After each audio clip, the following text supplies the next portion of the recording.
A bombshell decision that could see President-elect Donald Trump cleared of multiple felony charges as he prepares to take the White House for a second term. Temperatures starting to drop across the area as the front has come in, and now we're seeing some cooler air filter through. We'll have more coming up in your first warning weather. An Austin police officer waits to hear his fate in a Central Texas courtroom as new testimony unearths the potential impact his case could have on the future of policing in the city. An Austin police officer found guilty of deadly conduct in a 2019 police shooting may learn his sentence next week. Thanks so much for joining us. I'm Jennifer Sanders. And I'm Daniel Money. And Christopher Taylor shot and killed Maurice Da Silva. Taylor's sentencing hearing continued today. His attorneys maintain that Taylor acted in self-defense. Prosecutors argue Da Silva was undergoing a mental health episode and police did not need to shoot him. KXAN's Brianna Hollis was in court as defense attorneys called witnesses today. Bree?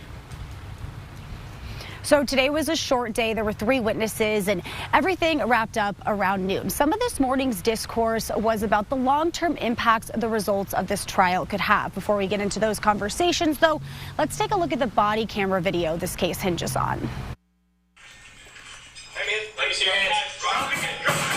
This confrontation of Maurice Da Silva in a common area of his downtown condo complex landed Officer Christopher Taylor with a conviction for deadly conduct, a crime that holds a punishment of 2 to 10 years. Probation is possible if the individual has no prior convictions. As Taylor's sentencing hearing continued Monday, Bruce Mills, the former interim assistant city manager over public safety, says he didn't see anything wrong with the officer's response. When the elevator doors opened, did you identify any action on the part of Chris Taylor or any other officer that you would say violates best practices in law enforcement? No, sir, I did not. This line of questioning opened the doors to address a scope wider than the confines of this case itself. The broader issue that this case deals with is what is the future of Austin Police Department going to look like?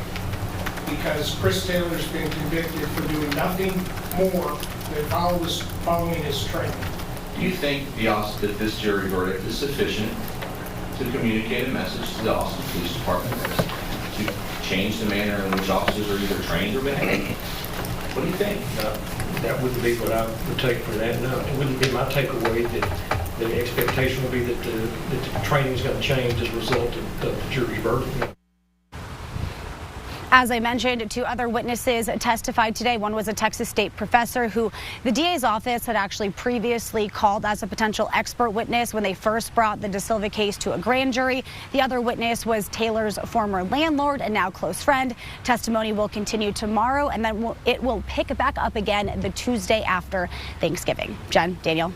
All right, Brianna Hollis, thank you so much. Austin police are investigating a homicide after officers found a man with apparent gunshot wounds in North Austin today. Just before 2 this afternoon, APD responded to a wooded area near Strip Mall on West Palmer Lane. When officers arrived, they found a man in his 40s with apparent gunshot wounds. Police attempted life-saving measures, but the man did die at the scene. APD says homicide detectives are interviewing a person of interest in this case, and there is no threat to the public. This is being investigated as Austin's 64th homicide of 2024. Now, first warning weather with meteorologist Freddie Fela. What a difference an hour can make. Just an hour ago, we were talking about temperatures in Austin still being at around 68 degrees, now down to about 64 degrees, 50s as you get farther up towards Georgetown, Burnet, Lampasas, San Saba, Mason, and Llano. They're already needing a light jacket as they walk outside, but you get down towards San Marcos and down towards Lockhart. Still in the 70s there, but expecting for those temperatures to drop pretty quickly. Look at the 24-hour temperature change. So this takes the temperature that we hit yesterday at this exact time and the temperature we're at now, a 27-degree difference in San Saba, a 20-degree difference in Burnet, a 21-degree difference in Georgetown, Cameron, 23-degree difference, and Austin is already down 15 degrees from just 24 hours ago. Clear skies even as that front comes in. In fact, this is a live look out of the Lady Bird Johnson Wildflower Center in South Austin. Beautiful sunset, getting ready for a much colder night. So what are we going to talk about? Well, the front has arrived. We're going to have what we call roller coaster weather, a little bit of up and down here, and your Thanksgiving forecast. We'll have all of that coming up in just a moment. All right, Freddie, thank you very much. As Hays County's population has steadily risen, so has the number of unhoused people living there. In fact, it's doubled in the last 5 years. And we know this because of the point-in-time count, an annual survey of people experiencing homelessness on one night. Hays County has one coming up. But advocates tell our Sam Stark that count does far more than provide just a number. This is sweet. Isn't it? Trip White checks out his brand new place. Oh, microwave too. Yes. White is a veteran who was recently unhoused. The home center helped him to secure the spot. This is one of the largest growing cities in the nation. That growth also leads to higher costs for housing, and that has pushed a lot of elderly people, especially out of their apartments. And so we've seen a lot more unhoused individuals who are elderly and who have disabilities. A crucial part of understanding the homelessness trends in any region is the point-in-time or PIT count, something Hays County will conduct in January. Advocates say they expect to see a growing homeless population in 2025. We do anticipate seeing an increased number of unhoused. What the PIT count allows us to do is identify trends to help kind of allocate resources more effectively and engage the community in addressing this issue. Data collected in the point-in-time count goes to the federal government, which can then determine if an area is in need of more financial aid. Point-in-time count is directly has a direct correlation with the number of vouchers that we're receiving right now. One of which helped Tripp get into his new home. I'd gotten so far off the grid, I was about to fall through the cracks. In Hays County, Sam Stark, KXAN News. Hays County is still looking for volunteers for the count, which will happen on January 23rd. You can get volunteer information at KXAN.com. And going in depth, according to 2024's point-in-time count data, the majority of people living in Hays County shelters are younger than 18 years old. Data shows as of the last point-in-time count in January, 57 children were living in shelters. That's more than the combined total of all other age groups recorded in Hays County shelters. Special counsel Jack Smith has filed a motion to dismiss the criminal charges against President-elect Donald Trump. As NBC's Alice Barr reports, the dismissal motion is for both the federal election interference and classified documents cases.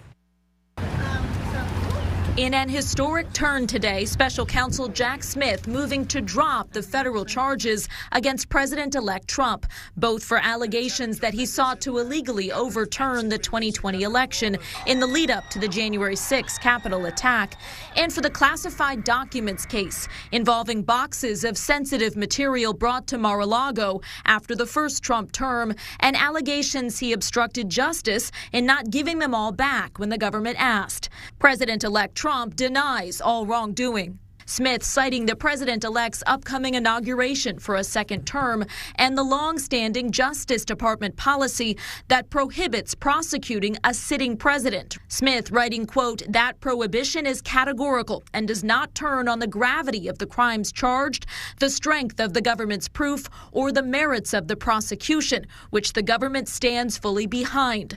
Smith described the election interference charges against Mr. Trump in stark terms when he announced them last year, calling January 6th an assault on democracy. It was fueled by lies. Lies by the defendant targeted at obstructing a bedrock function of the U.S. government, the nation's process of collecting, counting, and certifying the results of the presidential election. A Trump spokesman saying in part, quote, today's decision by the DOJ ends the unconstitutional federal cases against President Trump and is a major victory for the rule of law. Smith's filing leaves the door open to revisiting the charges in the future, but the statute of limitations is set to expire during the next Trump term, meaning unless there's an intervention to pause the clock, it appears an unprecedented chapter in American legal and political history is closed. In Washington, Alice Barr, NBC News. Well, it's a modern-day space race headed by two billionaire tech moguls. The bitter rivalry heating up as Elon Musk and Jeff Bezos battle it out to lead the future of space flight. The Thanksgiving rush already generating what could be a record-breaking travel week, but a looming threat could put a damper on the plans of thousands. Between Thanksgiving and the New Year, Americans throw away 25% more trash than at any other point in the year. That's all according to the Environmental Protection Agency. It's also why a local nonprofit is stepping in and encouraging Austinites to recycle and compost with a new campaign called Love ATX. Rodney Ahart, the CEO of Keep Austin Beautiful, says the goal is to really increase recycling rates, educate people on composting, and reduce contamination rates. We're hoping that this campaign could be a way to just educate people about those kind of simple tips that you can integrate every day into your regular day and your regular practice. The new campaign launched earlier this month with its first mural outside Galaxy Cafe. The nonprofit says that it plans to add installations like these to each of Austin's 10 city council districts as a way to engage every neighborhood. The official numbers have come out. We hit 84 degrees today, the record 88. However, in a couple of days, we actually could tie or even break our high temperature. I'm going to talk about the front and how we could see heat return coming up. Two leaders in the realm of private spaceflight are locked in an ongoing Texas-based battle to see who will lead humanity into the future of extraterrestrial exploration. And as Tom Dempsey reports, the feud between Blue Origin founder Jeff Bezos and SpaceX co-founder Elon Musk is growing in bitterness as President-elect Trump gets ready to start a new term. This rivalry between billionaires Elon Musk and Jeff Bezos appears to be growing more heated, and potentially at stake with all this could be billions of dollars in space contracts with the Pentagon, as well as who really is the leader when it comes to the private spaceflight industry. We saw this rivalry ignite even more recently when Musk posted to X, the social media site he owns, accusing Bezos of thinking President-elect Donald Trump would lose this past election and allegedly telling others to sell their stocks in Tesla and SpaceX, both owned by Musk. But Bezos responded saying, quote, 100% not true.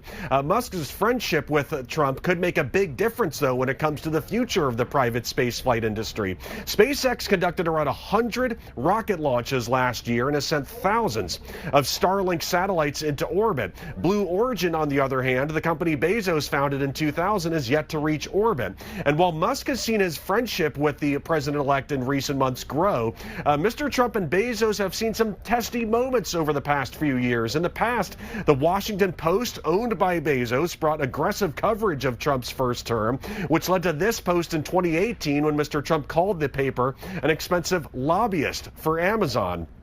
According to Politico, Blue Origin has been closely monitoring what sort of influence Musk may have on the president-elect's choice to lead NASA. Billions of dollars, like I said, in contracts with SpaceX and Blue Origin could be at risk. And according to Politico, the private spaceflight industry has voiced concerns that Musk may push for Catherine Leaders, currently the GM of the SpaceX Starbase facility in Texas. Politico also reports that Blue Origin has been voicing concerns to lawmakers on Capitol Hill about alleged unfair advantages when it comes to the space race and how Musk may be trying to develop a monopoly when it comes to space. At the White House, I'm Tom Dempsey, News Nation. Okay, so a cold front has arrived and you have been tracking it. Where is it at now, Freddie? So a lot of people, if they step outside, they're going to feel it, Yeah. maybe need a light jacket. But let me show you where it's at right now. Wherever you see those clouds that are pushing through, look at San Marcos, look at Lockhart. You see those clouds that start moving down just a bit farther down towards the south? That's where the front is right now. And everyone at this point, if you're watching, are probably feeling the effects now that it's pushed through. I anticipate the temperatures will continue to drop over the next couple of hours. Tomorrow morning, we'll be down into the 40s once again. That's going too far ahead. Let's just talk about what's happening at this point. Still seeing some cloud coverage in Dallas and San Angelo, out towards Lubbock and El Paso. But as far as Central Texas is concerned, mostly clear skies. Take a look at the temperatures at this point. 64 in Blanco now, 68 in Lockhart. They've started to see that drop at this point. And 68 out towards Bastrop. LaGrange at 69. Still seeing some 70s as you get farther down towards the southern parts of the counties. So that front already pushing all the way through giving us that cooler feeling. Again, about a 30-degree difference now in San Saba and Lampasas because of the strength of this front. We'll get some more clouds that'll roll back in for tomorrow. Tomorrow's going to be a much nicer day overall. And as we get into Tuesday and then back into Wednesday, winds will shift. They'll start coming in from the south one more time. So you're going to see that peak, that ridge one more time as we get out towards Wednesday. I'm going to say peak because ridge is actually something else. Peak as we get out towards 85 degrees. Now remember that today's the 25th, tomorrow's the 26th, Wednesday's the 27th. Remember that date. I want to show you the records for the next couple of days. November 27th. What did we say that day was going to be? 85? That's actually the record, and that was set back in 1925. So we could hit or even break our high temperature record on Wednesday. It's going to be something we're going to have to watch. However, then the next front comes in, and then we see a drop as we get out towards Thanksgiving itself. So take a look here, Thursday Thanksgiving forecast. For the lunchtime, we're looking at about 63 degrees, and then for dinner time, we're looking at temperatures at around 60 degrees. I don't know why that turkey looks a little angry at me, but that looks fine. Friday morning, temperatures are expected to plummet one more time thanks to that second front that's going to be coming in on Thursday. You'll see temperatures all the way down into the 30s, 32 in Mason, 35 in Fredericksburg, 33 in Llano, and 40 degrees in Austin on Friday morning, and 41 in Bastrop. So this Friday, obviously, we're still seeing some playoffs go on. It's still going to be a bit chilly as Buda Johnson takes on Westlake. And kickoff at 1 p.m. is still going to be in the 50s at 57 degrees. By halftime, we're looking at 60 degrees and the same out towards the fourth quarter. Of course, you can watch it live on KBVO instead. And then a third front is expected to arrive Saturday going into Sunday. That'll drive our temperatures from the 60s, mid to upper 60s, down into the low 60s by Sunday itself. So 7-day forecast shows a little bit of that roller coaster. 70s, 85s, 60s, 60s, 60s. Then even further down, 62 on Sunday and 61 on Monday. But look at Monday morning. We could drop down into the upper 30s, low 50s once again. Oh, by the way, Friendsgiving challenge is still going on. The evening team now at $550 away from making their goal. That's right, 99%. Could we do that tonight? Friends, let's get together. Let's donate right now. KXAN.com/Friendsgiving. Break that. And let's reach the goal before our 10 p.m. newscast. All right, Freddie, thank you so much. We'd like to shine a light on stories of inspiring women here in Central Texas. You can go to KXAN.com to nominate someone from your community. Look for the Remarkable Women tab. That's on our homepage. Our local winner will travel to LA, where 125 women from around the nation will be honored. The national winner will win $25,000 that will go to the nonprofit of her choice. You can send those nominations in now. We're taking them until December 20th. Well, it's beginning to look a lot like Christmas out in New York City. The final preparations underway to ring in a nearly century-old tradition. Many Americans are already headed out of town for Thanksgiving break, contributing to what experts say will be a record-breaking travel rush. AAA says nearly 80 million Americans are expected to crisscross the country to celebrate the holiday, with the vast majority hitting the road. One of the major motivating factors in this is gas prices. They're down about 25 cents nationally compared to this time last year. There has been some trouble for those taking to the air for the holiday week. More than 17,000 flights have been delayed or canceled since Friday, as more bad weather on the way for much of the country could bring more delays or cancellations.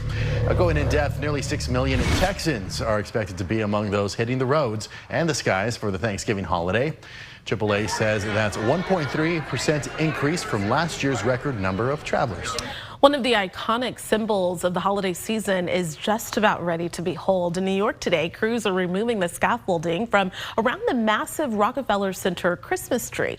This year's tree is a Norway spruce from Massachusetts, and it arrived in New York November 9th. Since then, workers have really been hustling to get it decorated with more than 50,000 lights and topped with a 900-pound star.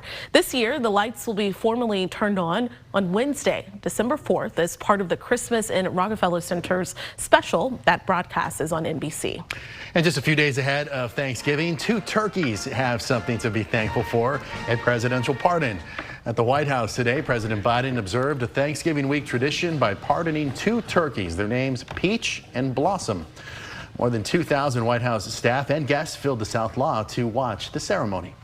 Well, coming up tonight on KXAN, we have The Voice for you at 7 o'clock, followed by Brilliant Minds at 9, and then we'll see you back here for KXAN News at 10.